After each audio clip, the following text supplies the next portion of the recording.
Welcome everybody to the Scale Up Show.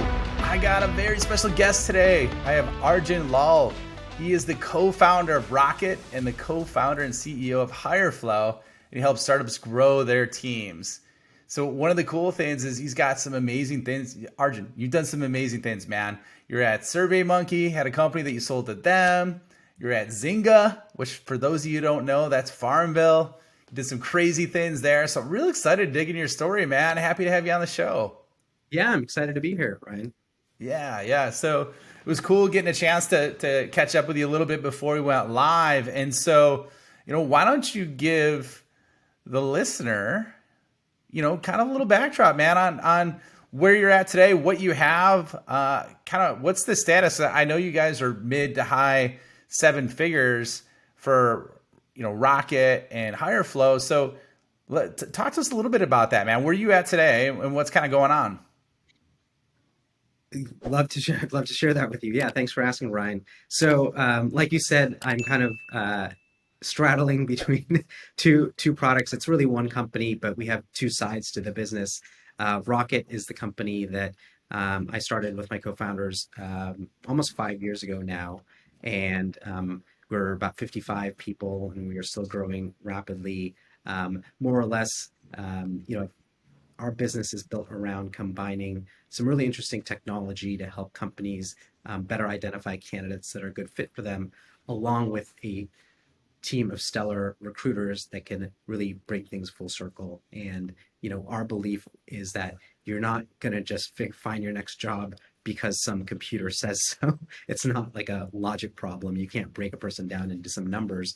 But at the same time, we can use numbers and technology and data to be a little bit smarter about how we do it. But a really talented recruiting team is also critical to that can kind of connect, bring the empathy and understanding, because ultimately you join a company based on how it makes you feel and not what some algorithm is spitting out. And so those two parts of our business work together hand in hand, and have created really a phenomenal recruiting service for our customers. And those customers, range from high growth companies like Robinhood and Coinbase and Strava, and Hippo Insurance, Wow. that Some are big companies, man. Some great names there. and as well as very early stage startups that are maybe just raised some funding from Andreessen Horowitz and are looking to hire their first employee. We can help and scale across that range. And it's cool to say that we were working with Hippo Insurance when they were 30 people, and now they're a public company, and we're still working with them. So it's cool to have that breadth. So That's anyway, that's the Rocket side, and then we built some cool tech in the process of doing that, which not everyone wants the full service. Some people really just want to do it themselves, and that's what HireFlow is all about. We basically packaged up the best out of tech that we've built on the Rocket side, and have that available as a freemium SaaS product at HireFlow. okay. I love that. And is there, so you got a combination of services, and then if it's freemium, it's like a platform, right? Correct? Yeah. So how are you monetizing the platform then? Or are you not monetizing that currently? We are. It is, that's the beauty of freemium. So there are some of our users using it absolutely for free. And with that, they can reach out to candidates and kind of optimize with the tooling that we have for their streamlining their outbound recruiting. But then we have a lot of customers that are paying for higher tiers of service, where we will source candidates for them using our technology, as well as give them more credits to reach out to candidates and things like that. So you can start for free, get your foot in the door, and then as your needs increase, we can scale up with you. Ah, okay. I gotcha. And so what came first, the chicken or the egg, the services or the software? It was the services, and that was a conscious decision because a lot of our tech is machine learning, right? And Hmm. you can't develop machine learning. Machine learning is only as good as the Right. data you have. So how do you get the data? Well, you have to start recruiting. And so day one of the business was me recruiting a product manager for a gaming company called Carbonated, and doing it with an Excel spreadsheet. But you start somewhere, and then over time, we were just able to layer in the software and build the data, which allowed us to develop the tech, which now we can now support a platform So, product. so how long did that take? How long did it take to, make that shift build the product? Like, how much data did you need? How long? Yeah, like walk us through that, man. Yeah, I mean, I suppose if our only goal was to like build this platform and we just needed enough data to get started, we could have done it sooner. But we also, you know, the core rocket service business is very much something we believe in, and like that is the core of our business.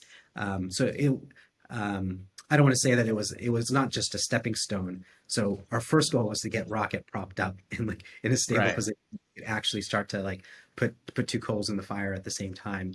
But just to give you some sense of timing, it was probably 3 years in that we actually started, um, the early work of starting to get Higher Flow going.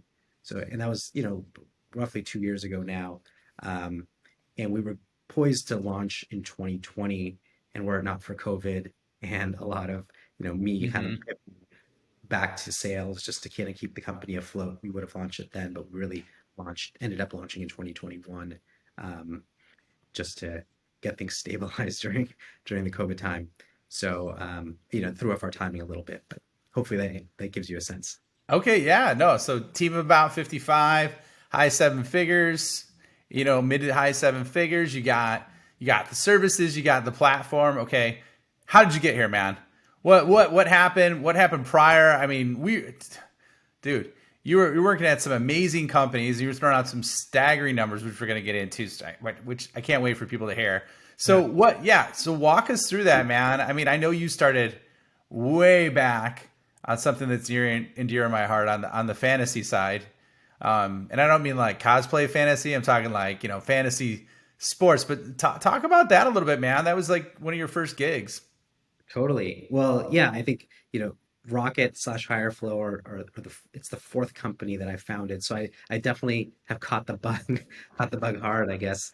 Um, and it started, actually started from a pretty young age. I learned to program because I had a graphing calculator in in school, and I wanted to play games in math class. And so I learned to program, and I figured out you could transfer that game to my friends, so I was able to share the things that I made, and that all of a sudden, like, it clicked for me that, look, Oh, that was the moment.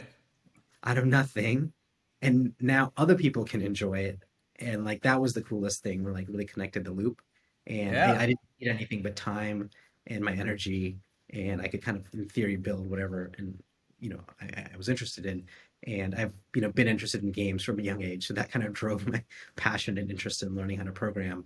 um, but anyway, kind of fast forward a little bit to college, to kind of get to your question. um, I had a friend who was a big political junkie. He knew I liked programming, he knew I liked games, and he was like, "Hey, it seems a bummer to me that my roommate can play fantasy football all the time, and I have nothing because I'm really interested in politics. Like, do you think you could help me make this project? And you're like, you're into games, you're into programming." I said, "Sure, let's figure it out. It sounds interesting." I myself am not a big political junkie, but the challenge, I was up to the challenge. And so we built it, just as a side project. It was called Fantasy Congress. So it's basically you draft members of Congress, and you build your fantasy team, and you compete just like you would in fantasy football. And you earn points based on how far legislation goes. And we had written all these data parsers, and for the 2006 congressional elections, as far as I know, we were the only people ever to quantify what members of Congress did. And we had a whole stack rank from the most productive member of Congress down to the least, ranked, all those, members of Congress, and Wow. we built a team around it. Um, and what started as like something that one of our professors was using in his class, we had like 200 people in the world using this, to getting coverage in the New York Times, and then CNN and Fox News and NPR and Time Magazine and you name it. And we like within 2 weeks we had 40,000 users, and Wow. this became something real very quickly. That's so crazy. Like, okay, so part of me thinks that's nerdy as hell. The other part, like, absolutely loves it, right? I'm like, Yeah. could you imagine what a shit show it would be right now if they had that with like the presidential candidates? Like, it would be ridiculous, you know? So, anyways, that's awesome. Love the creativity. I didn't tell you this before, but I have been playing fantasy football forever, so I'm that guy, right? Amazing. Yeah. Um, did the daily stuff and then made actually the world champions championship for that. Wow. After trying to get there for a while. So that was like my little fun nugget that I did, which was a blast, but it was a hard way to get there. So anyways, I love the concept of what you're talking about. Keep going. I'll shut up. Let's keep telling your story, man. Keep going. Yeah, of course. That's pretty cool though. Thanks. Fellow fantasy lover. There you go. Yeah. Yeah. So, we I was still in college at the time. We got all these users, and the servers were crashing left and right, and I kind of learned the hard way how to figure things out, how to scale, how to make all that work. And my co-founders and I decided, well, to become co-founders and turn this into a company. So we finished graduating, but we basically ran that while doing the minimum classes we needed to graduate, and basically ran it for a year. After graduating, we basically bootstrapped our way. We were earning a little bit of money from the site. We were doing Awesome. side gigs, building other political apps for the Politico and the Sunlight Foundation and other organizations out in Washington, D.C., where we were living, and more or less, made it squeak by, paid all of our debts and all that. But after a year, realized that it was time to move on to something new with a bigger market, being Yeah. in, the intersection of A little politics. bigger TAM, right? All right. So we're Right. shifting gears. Where'd you go to next? Was this talk about a little bit about Zynga when you went there and kind of how that shook out? Some of the revenue numbers because you're responsible for revenue and product. So talk about that a little bit. I think that's absolutely amazing. Yeah, totally. So, after Fantasy Congress started a company called Jam Legend, it was like Guitar Hero for the web. We grew it, to 3 million registered users, close to a Nice. million monthly actives. And it was great. And ended up, after running that for 3 years, selling that to Zynga. And Zynga eventually shut Jam Legend down. But my team and I found ourselves on the Farmville team, which was, at the time, I think we joined, there was like 20 million daily active users. So the number Wow. was astounding. And, we thought Jam Legend was big, but this is just like, an order of That's magnitude. insane, man. It's insane. And it was a really phenomenal experience. I learned so much. I worked with some incredible people, and it was just such an exciting time to be um, on the innovation of gaming in a really strange way. And I think a lot of the traditional AAA gaming folks like didn't respect what we were doing in the same way. But we were really pushing the envelope and exploring new ways for people to interact with games. And you talk to a lot of our users, and you would ask them, "Do you play games?" And they would say, "Nope, I don't play games." But Really? Farmville was just something that they did not think of as a game, but Oh, no way.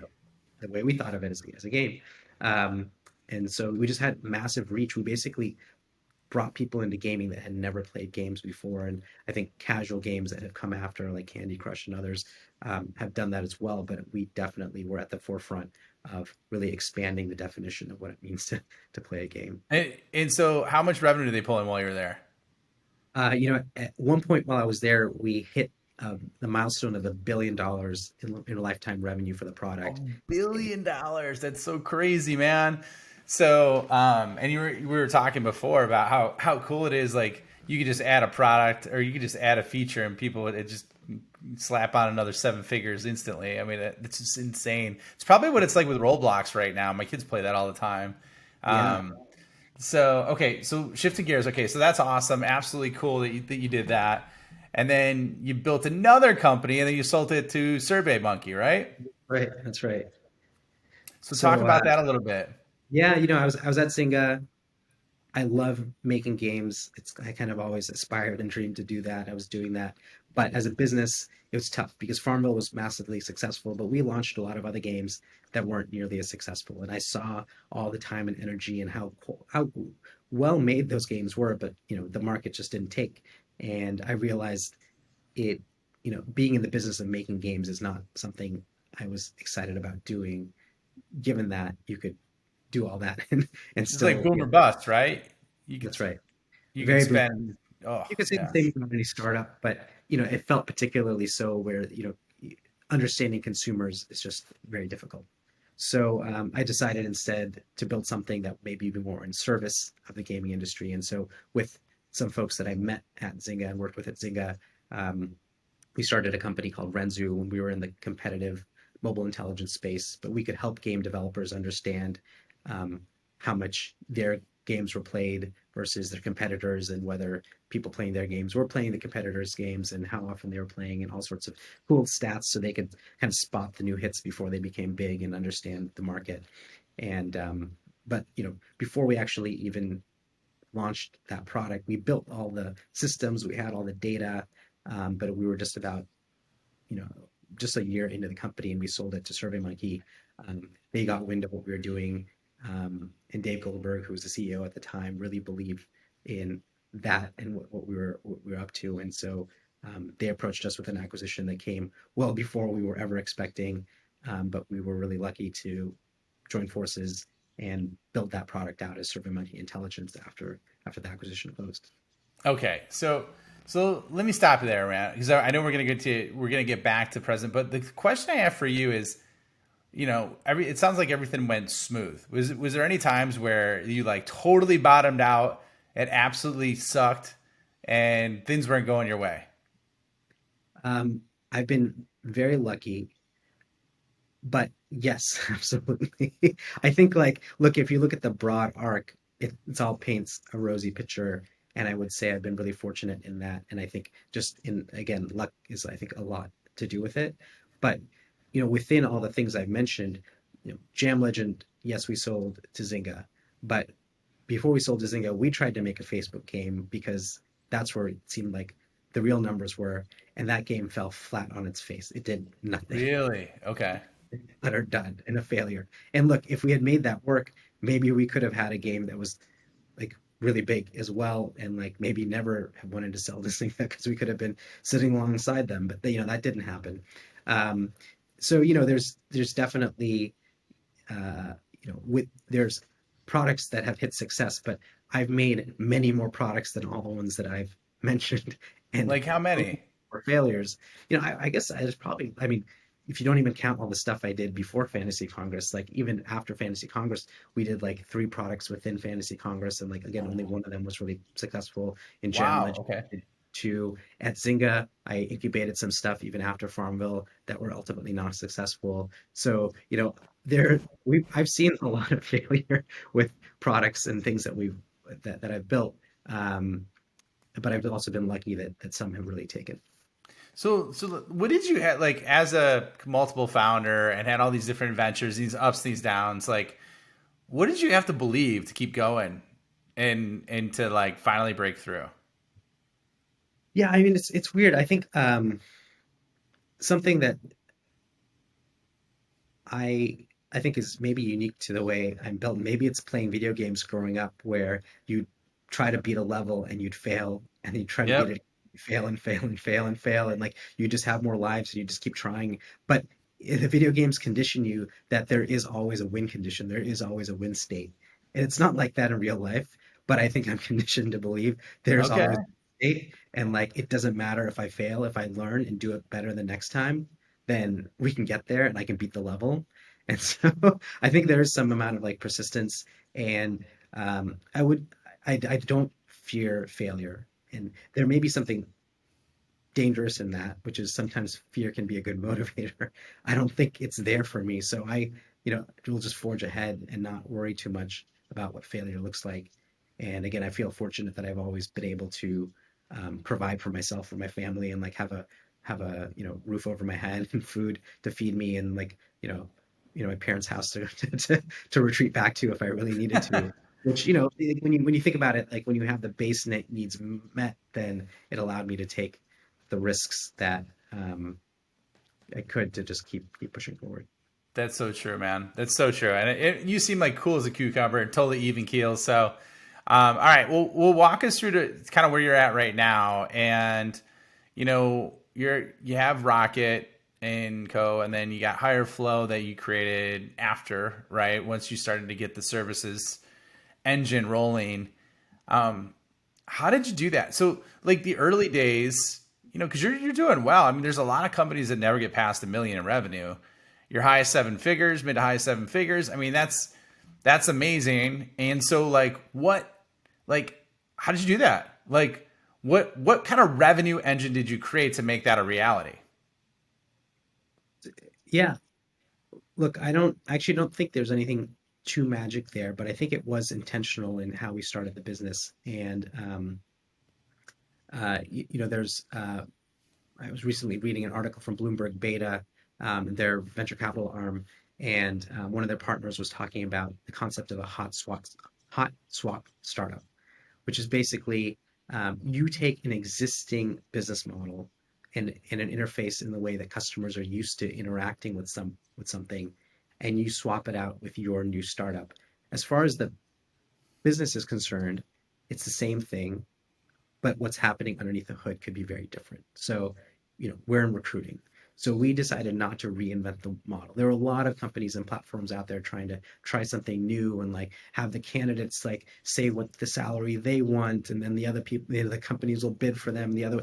We just said, look, recruiting agency model works. I myself have paid a lot of recruiting agency fees in my experience as a founder and operator. Um, that model works. Let's use that model. We don't need to test the market. We don't need to innovate on the business model. We just need to be able to more effectively deliver on what we sign up for. So because of that, we were again able to kind of hot swap in, and we had less risk from market perspective, and it was just about how well can we execute.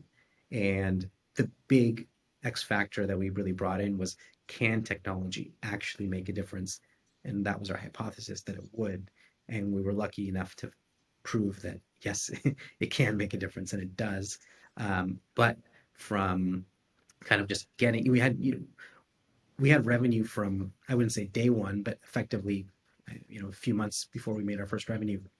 So from Q1, we had revenue, which was also a kind of a conscious decision of my co-founders and I. Was we wanted a business that could generate revenue from the beginning, after having done a lot of businesses that were not like that and built a lot of businesses that couldn't do that. And we were lucky enough to be able to do that from the beginning and validate our model from the very beginning. Okay, so let me ask you this, because this is like, why recruiting? Like, it seems so random that you're like head of product, and then you're like recruiting to start out. It just so how did that happen, man? Like, it seems so random. So how did you not fall into it? How did you choose that path? Yeah, look, it's a combination of things. I, myself and my co-founder and CEO um, have faced a lot of this challenge when we were recruiting at our previous company, Renzu, and growing and rapidly scaling that team. We hired 12 engineers in the first 8 months of the company. It was a full-time job, even though we were supposed to be doing everything else, and something didn't feel right. Yes, it was very important, but the fact that it consumed so much of my time and so much of my co-founder's time didn't feel right. And I remember distinctly at the time thinking, as we were trying to find candidates and reaching out to them, it's like, man, if we could just get like one of our engineers or one of my co-founder to just like write some scripts to make this faster, that would be great. But there was no way we could dedicate any engineering time to go away from our core product, right? So we never built that. But I always love to think about, how do I do something better? How do I optimize what I'm doing, and make it more efficient? And so like that kept clicking in the back of my head. And my co-founder is a former McKinsey consultant. He's very much the same thing, right? And so we kept thinking about that. And we also worked with agencies, we worked with platforms, um, and we paid a lot of fees to agencies and platforms, but ultimately also felt like we weren't getting uh, our money's worth in terms of the quality of the service delivered to us. So we Hmm. saw both a problem of under delivery. There's a clear pain point there around time and like focus. It was a priority. You cannot ignore hiring.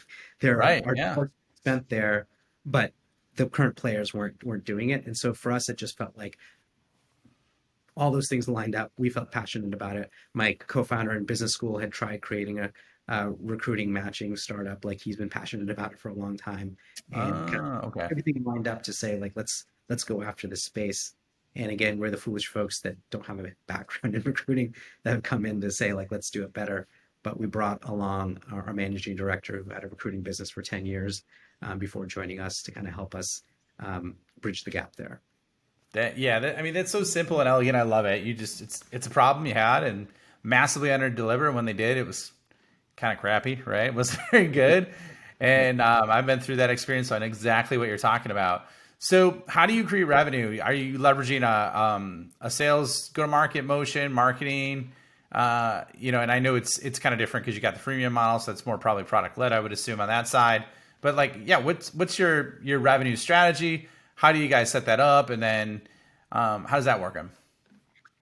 Yeah, I mean, our approach with Rocket, we've never had a sales team on the Rocket side. Out of It's either been myself or one of my co-founders, and usually just one of us at a time that kind of have owned the sales funnel. Now that we're a little bit bigger, we do have others on the team helping out with that. But really, we don't have an outbound sales motion for Rocket. We don't do a lot of aggressive selling.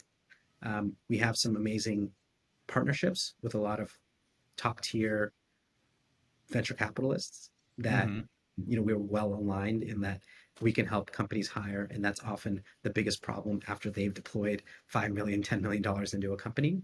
So that's been really valuable for us. But ultimately, I think it boils down to one of our values as a company, and one of the things that I hold near and dear is a very long-term thinking about our customers and how we run the business.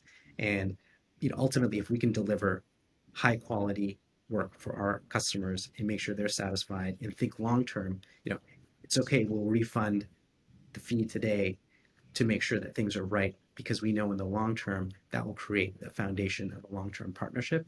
That Mm-hmm. has basically allowed us to grow largely by word of mouth and referral. Our clients are satisfied, they tell their friends, and we basically get enough inbound interest that we've been able to, well, actually, we've struggled to keep up with the demand of everything that's coming in, but it's more than necessitated our needs for. That's fantastic. It's my revenue love language is referrals. I've been working. It's so funny. I mean, it wasn't a focus area. It was in some aspects, and then once I started looking back and paying attention, there's a massive opportunity there. So it's great that you're getting those inbound. There's Yeah, ways where you can systemize it too and speed that up, but you and I can talk about that later. great. So yeah, I did a couple podcasts on it actually. But so yeah, there's that, and I, so what's your vision? Where do you want to take this? How big do you want to get? Do you eventually want to take on funding? I mean, what are you thinking?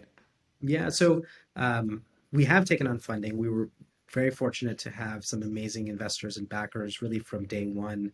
We did a seed round and we've done a Series A since then. So it has helped us propel the growth.